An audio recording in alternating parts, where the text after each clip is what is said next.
aleluia. Agora, irmãos, nós vamos ouvir a poderosa palavra do Senhor. Pastor Sandro está com a palavra neste momento para transmitir aquilo que ele tem recebido do Senhor para as nossas vidas.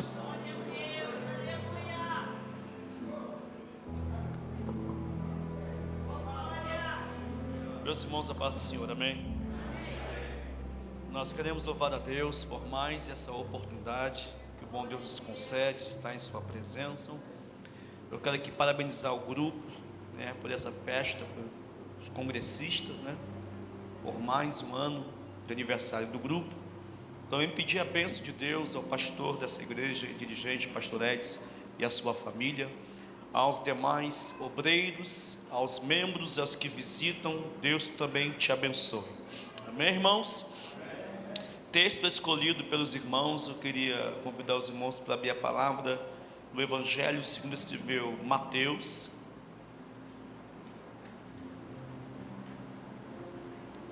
capítulo 21, Evangelho do Senhor Jesus, segundo escreveu Mateus, capítulo 21, a partir do versículo 1.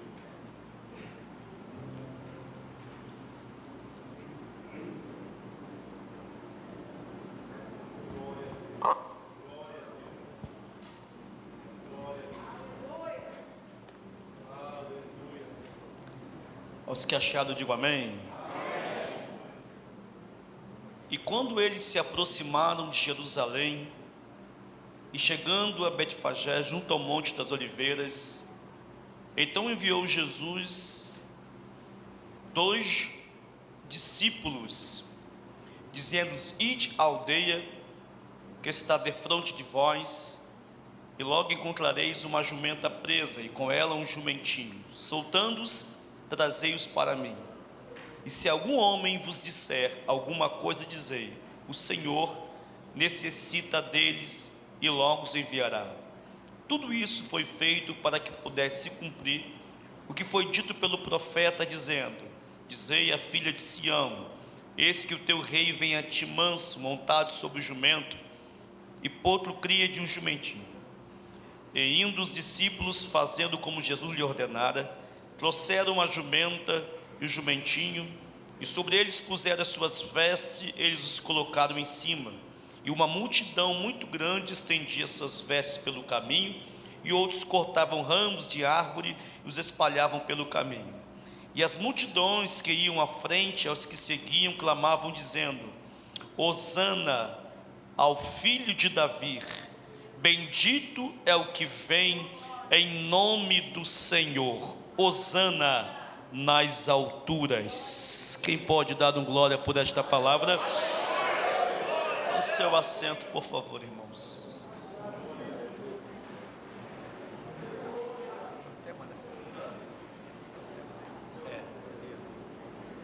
Meus irmãos,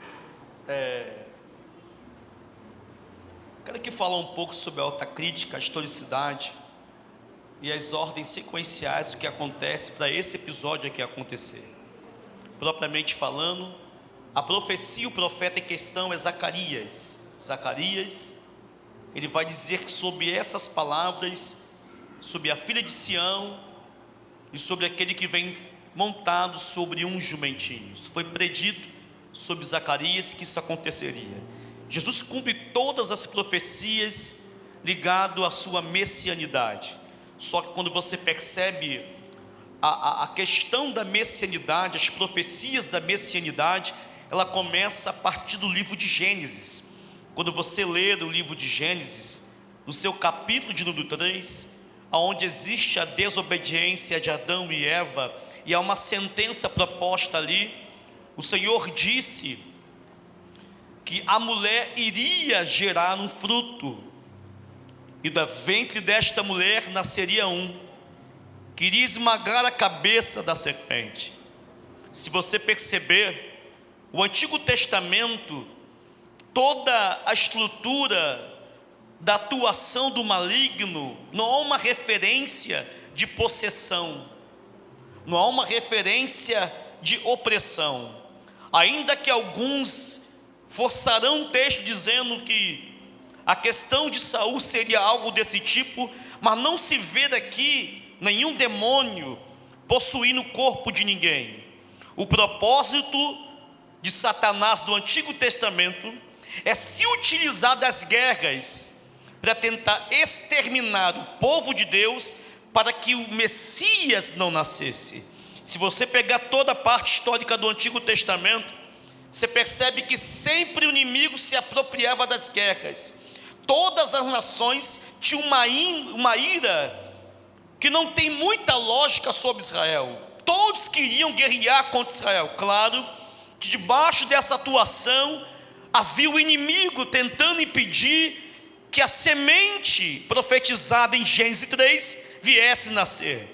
Mas Jó vai dizer que nenhum dos pensamentos de Deus podem ser impedidos.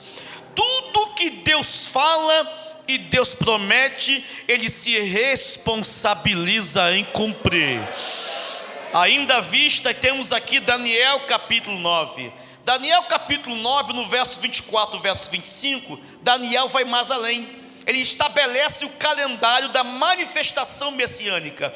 Quando você pega Daniel, no seu capítulo 9, no verso 24 ao verso 25, vai dizer que Daniel fala sobre as 70 semanas. Só que para a gematria bíblica, numerologia bíblica, semana não são dias, semanas são anos. Obedecendo o texto vaicrático de Levítico 25:8, que diz: e contarás as semanas de anos. Ou seja, se eu falar para o pastor Edson assim: pastor Edson, na semana que vem eu venho aqui na Praça Central e o senhor vai pagar um cappuccino para mim. Só que se eu falar que é uma semana, obedecendo a ordem bíblica, seria 7 anos. Eu preciso falar que eu irei aqui em 7 dias. Então, quando Daniel fala sobre semana, é obedecendo o texto vaicrático de Levítico. Não é dias, é anos. E olha o que Daniel fala: que quando houver 7 semanas e 62 semanas, são 69, o Messias aparecerá. Ao mistério da reconciliação e a perdão das transgressões e pecado. Todo judeu, irmão ortodoxo ou ultra-ortodoxo, para correr dessa profecia, diz que aqui está referenciado a Herodes II, mas não é, porque Herodes não tem poder de perdoar pecados. E aqui aparece a palavra Machia, então não tem para onde correr. Se você pega 69 semanas e você multiplica por 7, irmão, dá exatamente o calendário certo. Na semana 65, Jesus nasce para cumprir a palavra. Na semana 69, ele está na cruz do Calvário dizendo: em tua mão eu entrego o meu espírito. E a última semana, você sabe que a última semana é do anticristo, para cumprir 7 anos. Então ele deixa aqui o calendário. Isso quer dizer que os fariseus dessa época, os saduceus, os essênios, os sicários, os bineió, os zelotes, todos os grupos religiosos estavam olhando para este calendário, porque é nessa época que o Messias nasce. Então toda a atuação do inimigo, se utilizando das guerras para impedir Jesus nascer, não adiantou de nada, porque em Lucas capítulo 2, irmão, a partir do versículo 8, Jesus disse: desce todos os anjos, e os anjos vão aos pastores e diz: anunciai as boas novas. Qual é? É nascido agora o Emanuel, Deus conosco, o Messias. Ai, alguém deu glória a Deus ali. Ele já veio. E quando ele nasce, irmão, ele cumpre tudo. Ao 8º dia é circuncidado. Ao 12º ano cumpre o bar mitzvah. Ao 30º ano, que é a idade inicial do sumo sacerdócio, ele aparece nas águas do Jordão.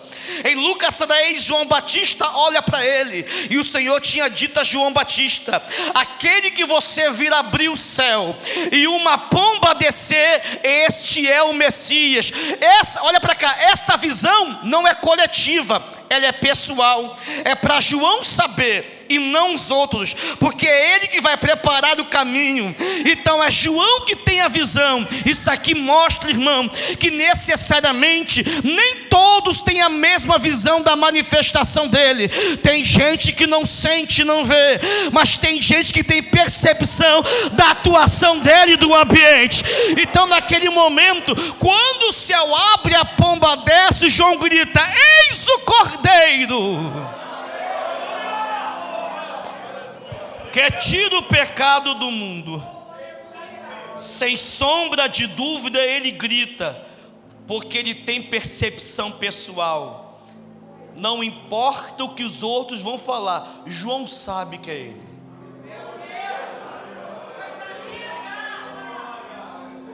Só que passa um tempo, olhe para cá, e o João, que tinha certeza da messianidade dele, ele vai denunciar um pecado e é colocado numa prisão. Mateus capítulo 11, que antecede o capítulo escolhido. E na prisão, ele pega 2 dos seus discípulos, verso 2 e verso 13 diz: ide até ele e pergunta se ele é aquele que deveria vir ou devemos esperar outro.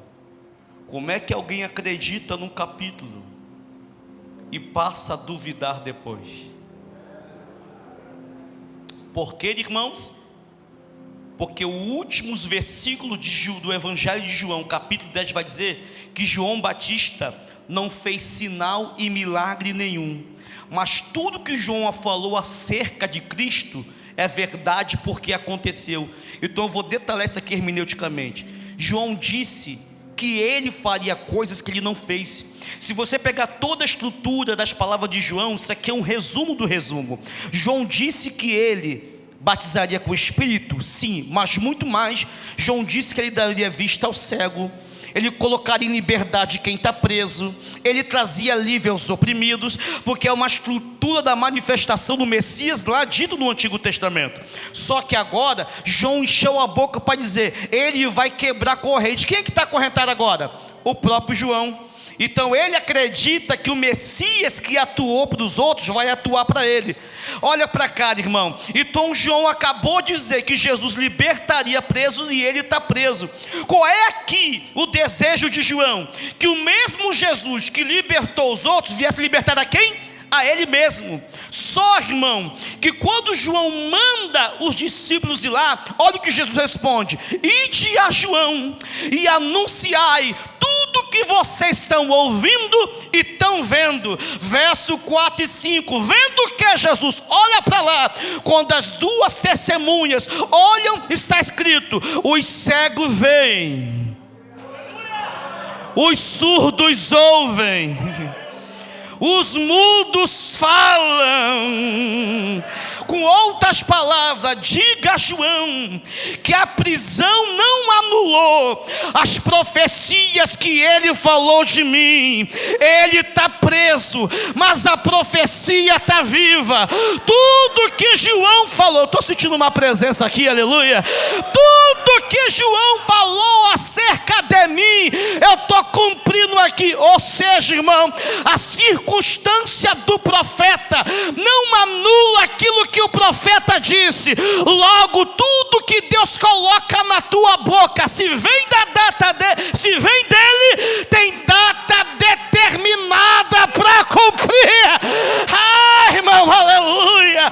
Sabe o que é isso, irmão? É que eu fico imaginando a cena. O meu carro. Eu fico imaginando a cena de alguns profetas que passam pelo que João passa. Eu vou chegar já no capítulo da pregação. Irmão, uma pessoa carregada do espírito da profecia em liberdade é uma coisa, o mesmo profeta preso é outra. Porque uma pessoa que tem liberdade para falar, ela tem conforto. Só que as adversidades e as prisões podem tornar as certezas em dúvidas. Ninguém aqui está livre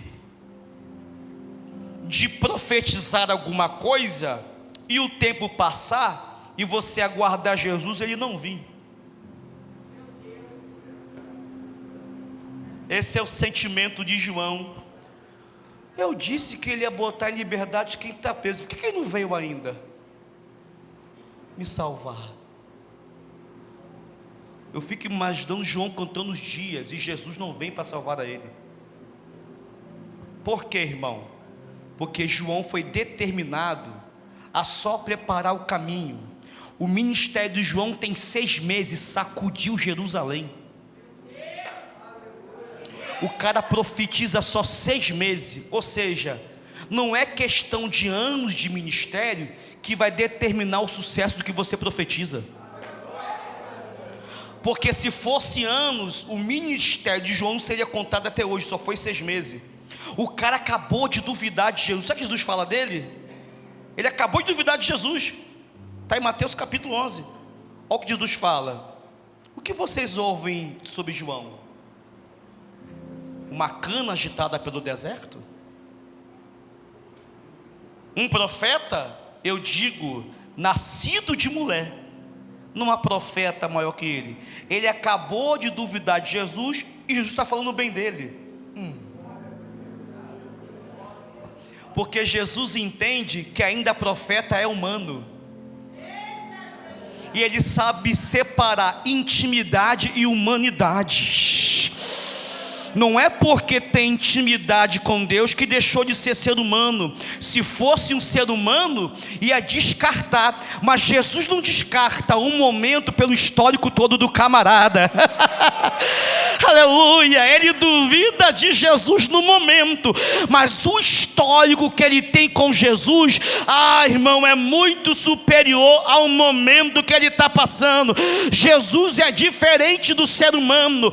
O ser humano não, irmão, ele descarta o outro com muita facilidade, mas Jesus não vai descartar João por causa de um momento, pastor Maurildo. O momento é uma coisa, o histórico de vida com Deus é outra, totalmente diferente. Eu vim aqui dizer que a mesma forma que Jesus tratou de João, vai tratar da gente também. Eu tenho a certeza, irmão, se João não fosse determinado a morrer naquela época, olha para cá, Jesus também viria para libertar João. Prova, pastor Sandro, provo, a geografia mesmo, a mesma prisão que João morre, é a prisão que Pedro está, mas já que Pedro não pode morrer, o anjo aparece e Pedro sai de lá. Se não é o tempo, Jesus aparece para libertar. Passa um tempo e Jesus agora tem que provar sua messianidade.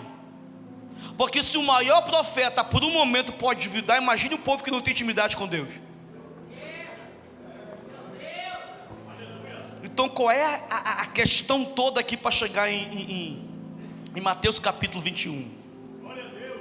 São as coisas que ele tem que fazer e os sinais e maravilha para provar que ele é o Messias. Eu quero que você prenda a tua atenção aqui, me dá um lá maior, que eu vou entrar aqui na pregação, me dê alguns minutos.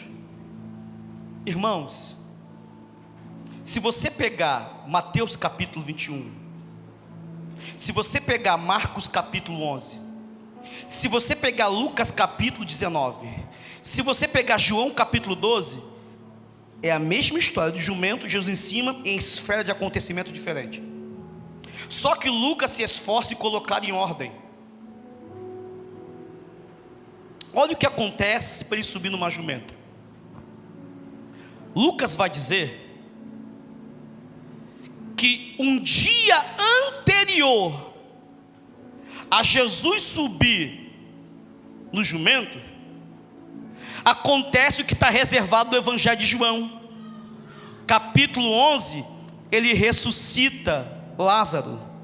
Capítulo 12, a partir do versículo 10, ele sobe numa jumenta. Só que agora Mateus e Lucas colocam a manifestação da cura do cego Bartimeu.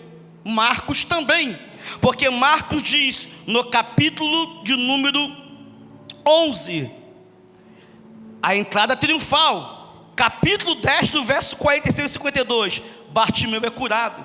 Mateus fala a mesma coisa, só que o Mateus não fala de um cego em Jericó, fala de 2. Então percebe que Mateus e Marcos fala que depois que ele cura cego de Jericó, ou 2 cegos, segundo Mateus, ele vai entrar onde? Em Jerusalém, na entrada triunfal. Só que João vai dizer que no capítulo 11 de João, ele ressuscita Lázaro. Então qual é a ordem, pastor Sandro? A ordem é o seguinte: em João capítulo 9, ele cura um cego de nascença que não é Bartimeu. Só que se você pegar o capítulo 9 de João, existem 2 palavras que repetem aqui. Quantas palavras, irmão? 2. Quantas? Existem 2 palavras. João 9, verso 1, a palavra cego. João 9, verso 7, a palavra enviar. Vai ao tanque de Siloé, quer dizer enviado, e lava-te. O capítulo 10 de João, depois do capítulo 9, as mesmas palavras se repetem. Capítulo 10, verso 21. Não pode um endemoniado dar vista ao cego. A palavra cego repete. Capítulo 10, versos 36 e 37. Se a lei diz deuses, aquele a quem o Pai santificou e enviou, no capítulo 10, também o verbo enviar. E a palavra cego também repete. E o capítulo 11, alguém manda mensagem para Jesus: teu amigo está doente. Verso 15 do capítulo 11. E eu me alegrei que lá não estivesse. Ou seja, propositalmente, ele permite a doença vir à morte por um propósito. O mesmo capítulo 11, verso 37, a casa está cheia, o morto está enterrado, o luto está posto. E alguém diz em João capítulo 11, verso de número 37, não foi ele que abriu vista ao cego, por que deixou o amigo morrer? Verso de número 44, Pai, eu sei que tu me ouves, mas para que essa multidão saiba que tu me envia. Então, a palavra enviar e a palavra cego vem desde o capítulo 9 de João até o capítulo de número 11. Ele quer provar que é enviado, mas para provar que é enviado só curou um cego até agora nesse histórico. E se um cego não é resposta, eu tenho que intensificar o milagre. Se um cego não provou que eu sou o Messias, vou fazer algo maior, vou deixar meu amigo morrer, mas depois eu ressuscito. Sabe o que Deus está dizendo? Diga para essa pessoa: à medida que duvidam, o céu intensifica o milagre.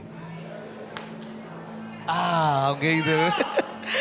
Eu vou dizer isso aqui, que Deus não mudou de método, Deus não mudou. Lembra lá, irmão, da 19ª dinastia, Moisés é chamado por Deus, e quando é chamado, Moisés sofre daquilo que a gente sofre, a aprovação alheia. Olha o que Moisés fala: Senhor, o que eles vão dizer aí, quando eu falar que tu está me enviando? Olha o que Deus falou: o que você tem na mão? Um cajado. Joga no chão, virou o quê? Uma serpente. Pega de novo, virou o quê? Cajado. Lê o texto. Se não bastar, toca no peito. E agora? Está com lepra, toca de novo. Tá bom. Se não bastar, pega o cajado, toca no Nilo. Ou seja, fica tranquilo, Moisés, eu não tenho problema com eles, mas se você tem, à medida que duvidam, eu vou fazendo um milagre. Eu queria que você segurasse a mão de alguém que está do teu lado aí. Segura a mão dele aí. Diga: é normal duvidar da gente, mas à medida que duvidam, diga: o céu vai intensificando o milagre na sua história. Eu queria que você levantasse a mão para cima, porque eu acredito que o mesmo método que aconteceu com Moisés e aconteceu com Jesus, acontece até os dias de hoje. Se duvidar de você, não precisa perder seu tempo abrindo a boca. Os milagres serão a melhor resposta do céu.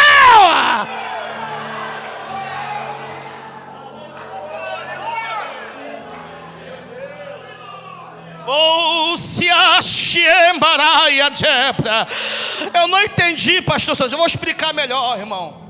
Desde o capítulo 9, tem uma multidão que anda com Jesus, que viu um cego ser curado, mas para ele é coisa normal. Tu acha que todo mundo que anda contigo acredita em você?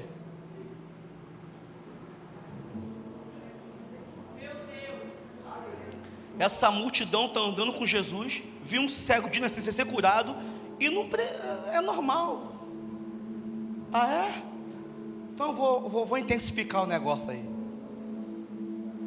É o único milagre que Jesus tem que orar.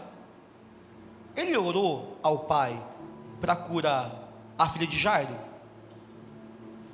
Ele orou, irmão, para curar e ressuscitar o filho da viúva de Naim? Porque tanto a filha de Jairo que morreu e o filho da viúva morreram no mesmo. Esse aqui já é o quarto. Tu acha que Lázaro está dando um passeio com Gabriel? Tá não, irmão.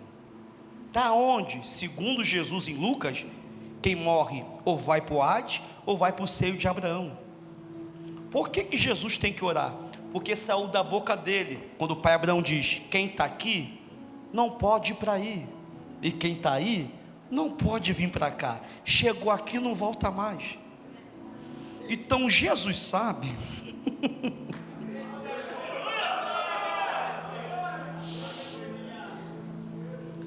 que o rapaz já conversou com Adão, deve ter conversado com Jeremias, com Daniel.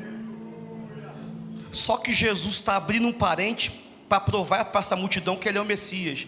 Então ele olha para o pai dele: pai, essas 30 mil pessoas andam comigo, mas não acredito que o Senhor me enviou.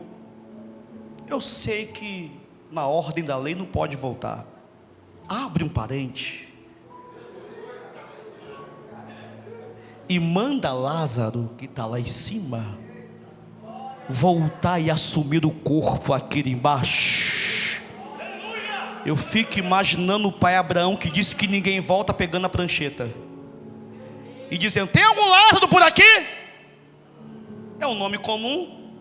Muita gente levanta a mão: não, é você. Deixa eu te fazer uma pergunta. Adão veio para cá e não voltou. Os profetas vieram para cá e não... O que você tem que Adão, que Eva, que Noé, que Abraão, que Isaías, Jeremias, Ezequiel, Daniel, Ageu, Zacarias, Naum não tem? Porque tem uma voz lá embaixo gritando por você. Deixa eu ver quem é a voz. Ah, é do meu amigo. Ah, tá explicado.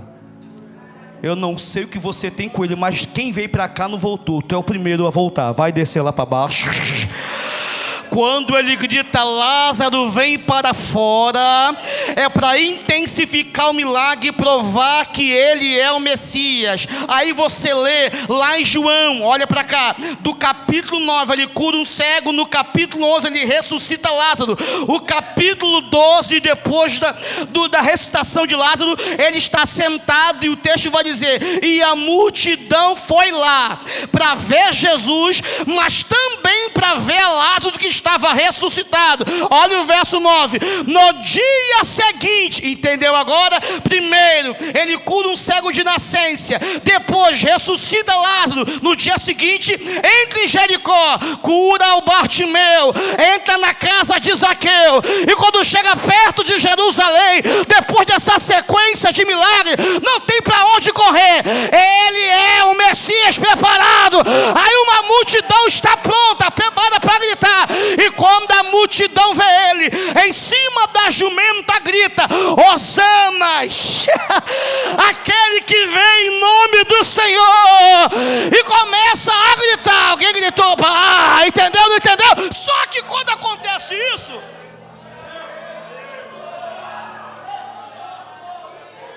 eu vou além aqui, os irmãos entenderam o que eu quero falar.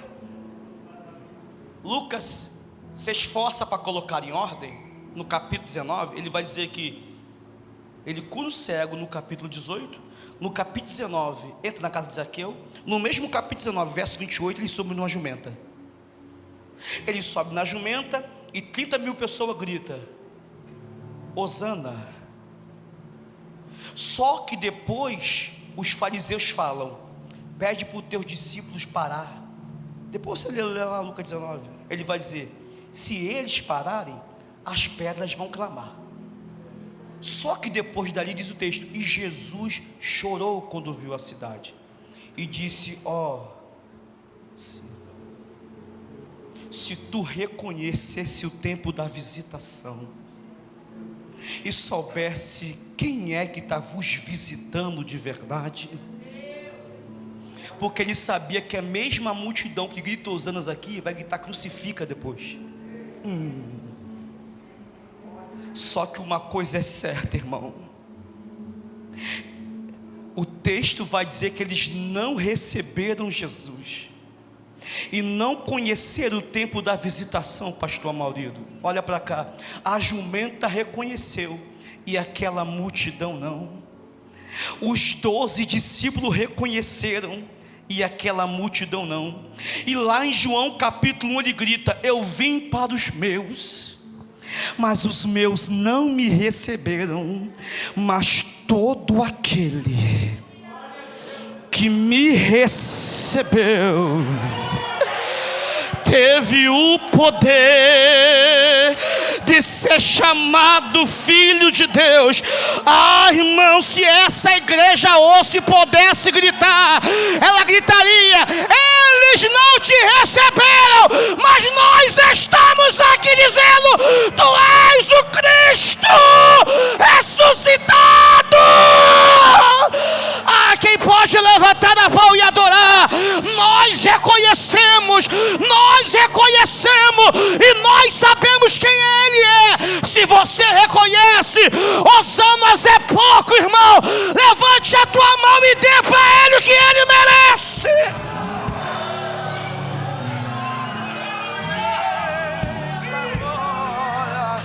Se não fosse Ele,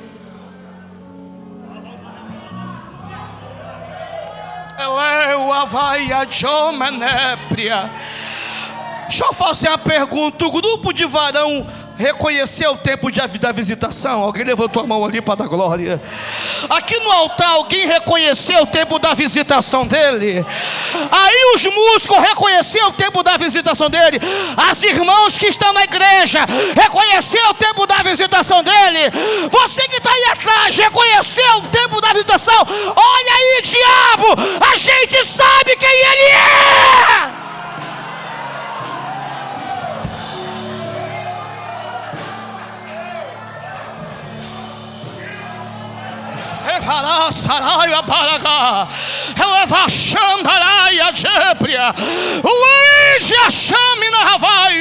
A gente sabe quem ele é. Se não fosse ele, aleluia. Irmão, você quer saber o que é privilégio? Vou te falar o que é privilégio. Nem Moisés, com toda a polpa que tinha de intimidade, não foi chamado de filho, mas de servo.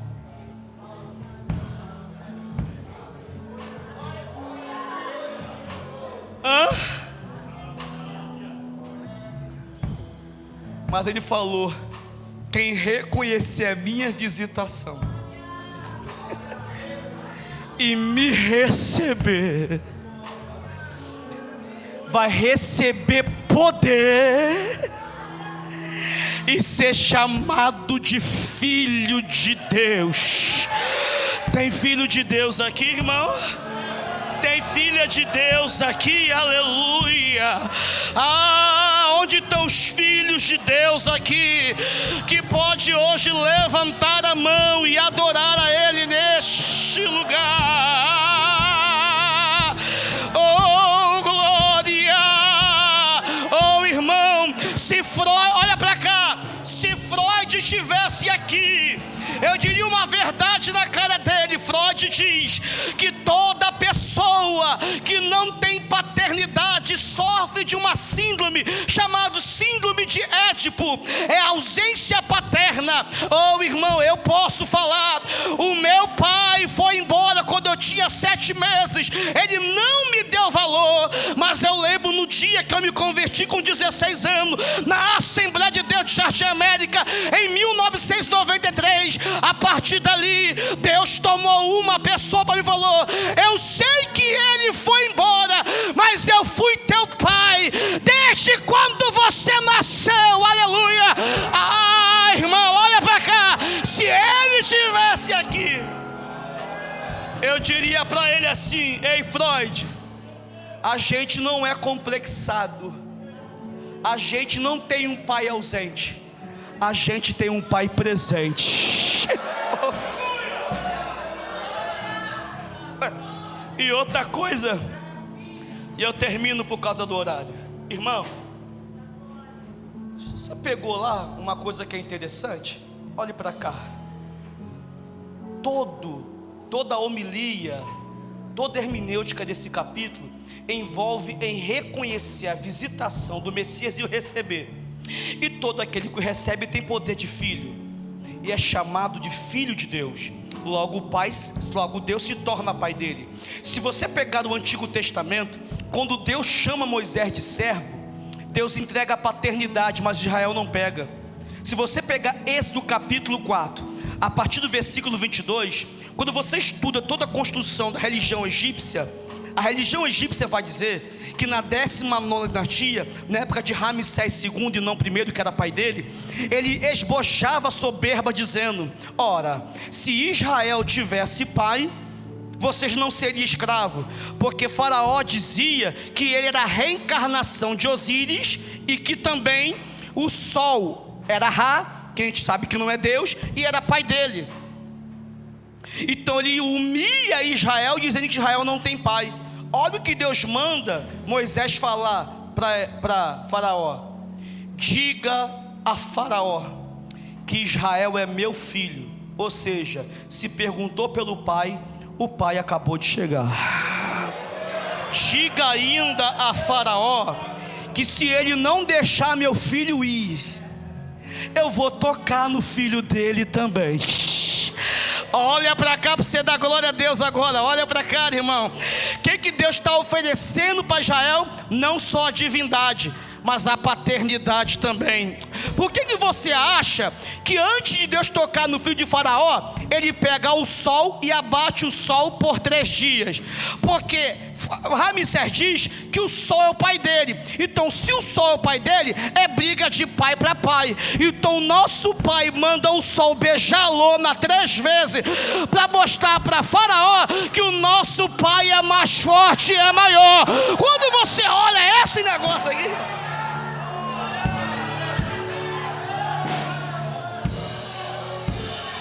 que privilégio, hein?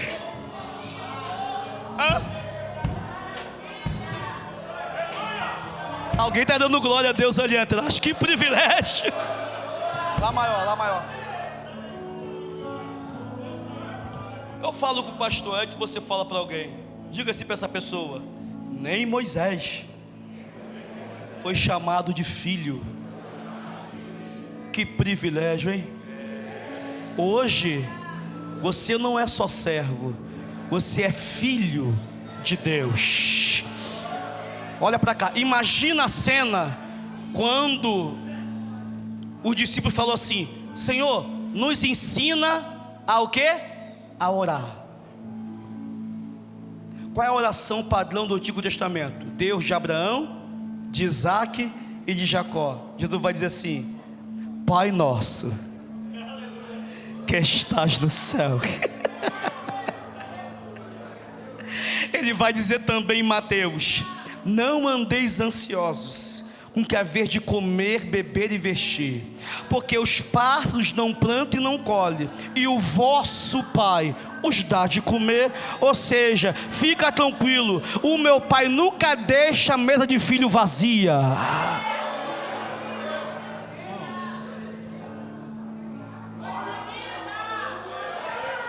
Pai nosso do céu, santo é,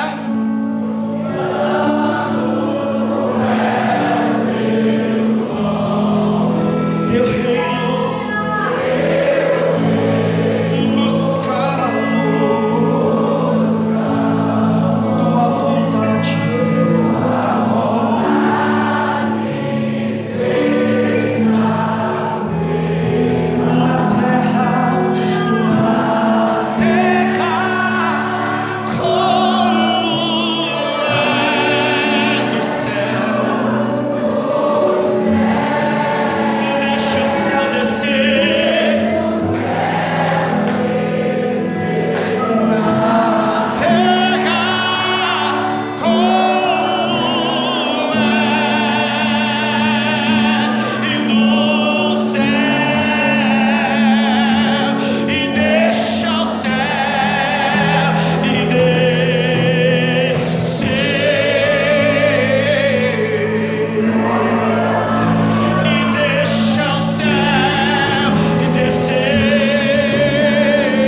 para adorar a Deus ainda neste lugar?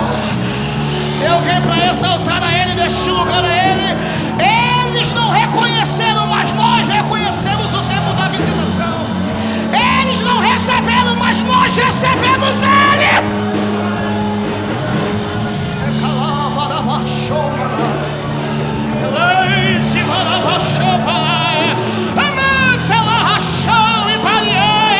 Eu ouço línguas estranhas. Eu ouço alguém adorando, alguém dando glória, alguém exaltando Ele.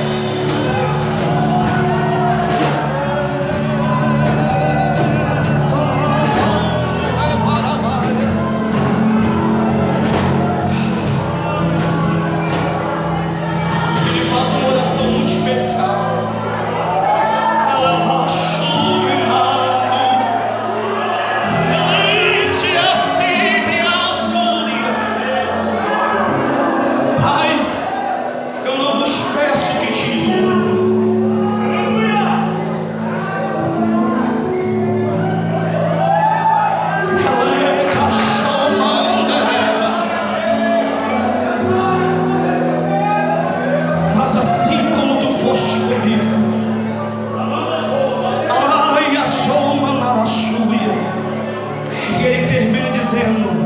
Eu estarei convosco até a consumação dos séculos. Oh, eu vou, mas o Senhor enviará o Consolador. Ai, Ele estará convosco até o dia. Quem sente a presença do Consolador nesse lugar?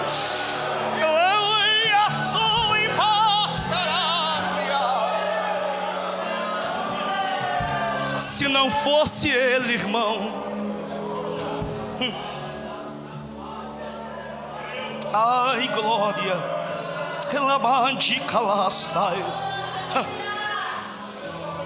eu te convido a ficar de pé. Quero orar por você.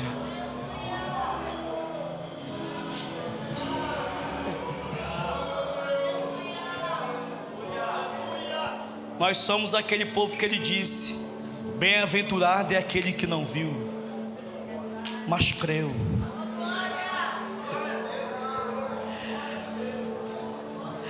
Bem-aventurado é aquele que não viu, mas creu. E Ele vai dizer mais ainda, e eu oro por você. O que Ele vai dizer, irmãos? Palavras de Cristo. Ele vai gritar assim: Cafarnaum, Cafarnaum, se Sodoma e Gomorra tivesse a oportunidade que vocês estão tendo, oh Cafarnaum. A carta aos Hebreus vai dizer que os profetas desejaram ver Ele, mas morreram, mas a profecia ficou viva. Isaías falou dele, Ezequiel falou dele, Zacarias falou dele. E quando ele visita este povo para cumprir a profecia, esse povo não recebe, não reconhece. Aí Ele fala da gente: mas tem um povo aí que não me viu na terra, esses vão crer em mim. Olha eu e você aqui, irmão, mas está escrito que Ele que subiu voltará, e nós o veremos como Ele é, face a face. Pai, eu quero te pedir algo muito especial. Eu quero te pedir, Pai, que este ano, hoje não é noite de chave de carro voar, nem chave de casa. Hoje é noite de reconhecer o que o Senhor fez por nós. E uma coisa eu te peço, Pai, tu é o mesmo ainda. Batiza com o Espírito Santo neste lugar. renova vidas hoje aqui neste lugar, derrama dons segundo a sua vontade. Tu ainda derrama dons e nós acreditamos. A tua palavra diz que o Senhor não dispensa ninguém de mão vazia. Então coloca sobre cada mão hoje nesta festa aquilo que a gente necessita e precisa. Quem acredita que hoje o Messias está colocando em nossa mão o que a gente precisa, feche a tua mão aí e dá um brado de glória para Ele. Deixa.